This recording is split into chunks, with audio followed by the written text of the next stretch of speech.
ushike umurongo wa 6. Isaya 53 53.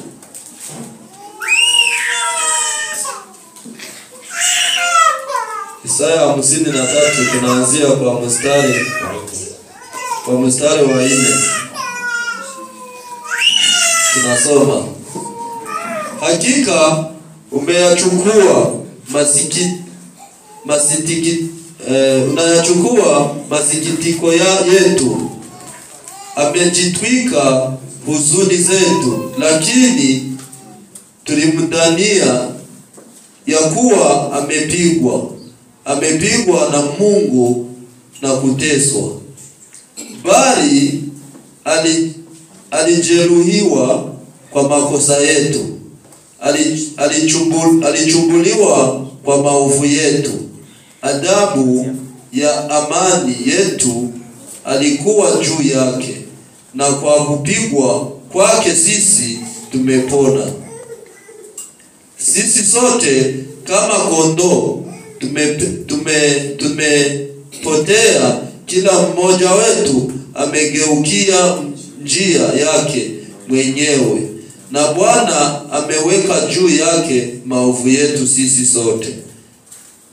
Bwana nishimye cyane. Bwana sifiwe sana. Yesu yari yapfuye. Yesu alikuwa amekufa. Ariko cyatumye apfa kwari kugira ngo jewe mbeho.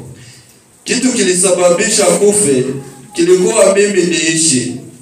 Yagomba jewe mberwe neza. Alikuwa anataka mimi niishi vizuri. Kubera ibyaha twarakoze twe nawe. Kwa sababu kwa dhambi tulikuwa tunatenda mimi na wewe. Yesu yemera kwishyira ku mibabaro. Yesu alikubali.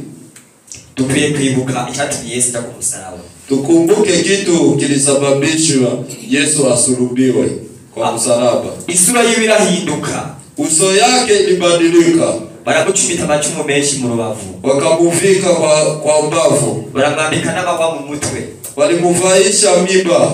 Baramugirira nabi biruguya kw'amaraso. Walimufanya vibaya sana, akatoa na jasho ya damu. Urukundo yakunda jewe na wewe. Kwa sababu kwa upendo alipenda mimi na wewe. Urukundo muragumva neza ubwaribo. Hiyo upendo mnaisikia ni upendo gani? N'umuntu n'abantu nibaza kati abantu bakibokwemera gucumitwa icumu kugira ngo acungure mugenzi we.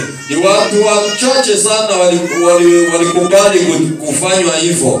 Ane kufungwa kubera naka ukemera kujamo gashotoreraho.